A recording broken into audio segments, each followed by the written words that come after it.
Back then, things shifted by the 1900s. What people meant by the American dream had changed completely. Owning a home matters more now, along with money, stuff you could buy, and moving up in life. Comfort took over where just getting by once stood. Freedom stayed important, sure, but it wasn't enough anymore. Work hard, get ahead, that idea spread fast. Still, not everyone got near it. Some found doors open, others didn't. Some people found new chances to move ahead financially, yet many stayed shut out due to skin color, sex, money, or where they came from.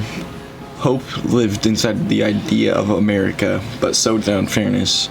By way of government choices, caste system, new stories, and books, getting rich shaped what winning looked like during the 1900s.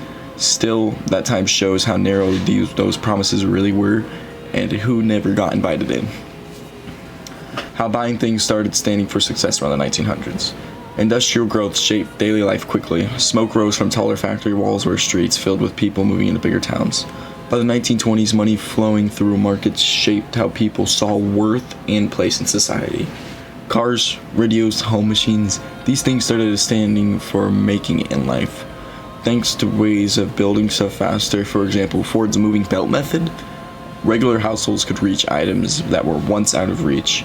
Comfort shown through possession slowly came to define what America promised itself. Clear signs of those times appear in The Great Gatsby by F. Scott Fitzgerald. The whole book is glamorous and rich, yet it quickly shows a quiet judgment about what such wealth truly means. Chasing approval, Jay Gatsby builds his world on fortune and lies, thinking money can reshape who he is. Still, despite every effort, he falls short. What once felt like a possibility now feels hollow, twisted by want and false hope. Status matters more than fairness. Old money outweighs hard work. In the end, dreams blend under the weight of illusion. Back then, the 20s showed how a booming economy might open doors, yet those chances rarely reached everyone equally. When Wall Street collapsed in 1929, confidence in endless riches fell apart overnight. Hardship took hold and people stood in bread lines after losing work, shelter, and houses. Suddenly, chasing comfort gave way to simply staying afloat. FDR stepped forward, introducing wide changes across government efforts. Not just putting people back into work, but reshaping banks and launching safety nets. Security matters more than status now. Now things looked different through voters' eyes. Getting ahead wasn't just about grit.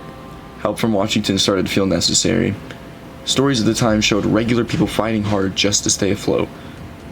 Take John Steinbeck's The Grapes of Wrath, where families chased survival after dust storms ruined their land. Heading west, the Joads hoped for fair play and respect, but met with greed instead. Their journey didn't fix much. Success isn't always earned through effort, Steinbeck suggests.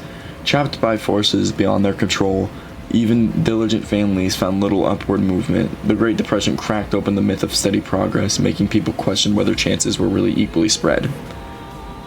Following World War II came a surge in national wealth. Suburbs spread outward while paychecks grew larger. A fueling wave of purchases once thought unaffordable. Comfort took shape in driveways, backyards, and school routines. A quiet life with predictable work started standing for achievement. Stability matters more than struggle. On TV and in magazines, that picture showed up again and again. Comfortable living and buying stuff became what people linked to the American dream. Thanks to the GL Bill, countless veterans went to school or got houses, opening doors to better lives. Still, not everyone could reach those chances the same way. Segregation, redlining, and unfair schools blocked many black families from sharing it. Back home, women found themselves pushed towards housework once peace arrived, even though they had kept jobs going through hard times. Seen clearly in Arthur Miller's Death of a Salesman, this clash lingers beneath everyday talk. Popularity more than skill is what Willy Loman trusts. Believe in charm leads straight to victory. His whole journey chases a dream built on money and being liked, yet it drains him slowly, inside and out. What looks like ambitions turn into a quiet collapse under capitalist weight. Miller lays bare how systems shape personal failure without saying so outright. Success without limits might twist into something damaging once people are valued just by their money making.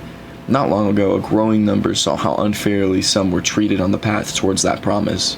Driven forward, marches and voices revealed how divided life really was despite claims of fairness for all. People like Martin Luther King Jr. insisted that true freedom needs fair schools, homes, jobs, plus votes for black communities. Dreams tied to dignity gained strength through his words, each one framing belonging as non-negotiable. Even as feminists pushed back against narrow rules for women, new voices entered debates on fairness thanks to shift in immigration policy and worker advocacy. Instead of unity, broadcasts began showing frictions, clashes at rallies, reports from battlefields, and scenes of hardship. These images highlighted a widening gap. Ideals promised one thing, daily life delivered another. Patriotism lost ground when the Vietnam conflict stretched on, shaking long-held beliefs about progress and national pride. Some people started wondering if money and comfort were really enough to feel fulfilled by the end of the 1900s. What people meant by the American dream had shifted and grown stronger, yet far messier. Getting ahead came to mean owning a home, earning steadily, and climbing higher than your parents did. Governments pushed it, magazines sold it, factories built it, families chased it. Still, stories written along the way pulled back the curtain. Novels such as The Great Gatsby, The Grapes of Wrath, and Death of a Salesman peeled open the promise to show who got left out and who never stood a chance because of skin color, birth status, sex, or poverty. By the end of the 1900s, success wasn't just measured.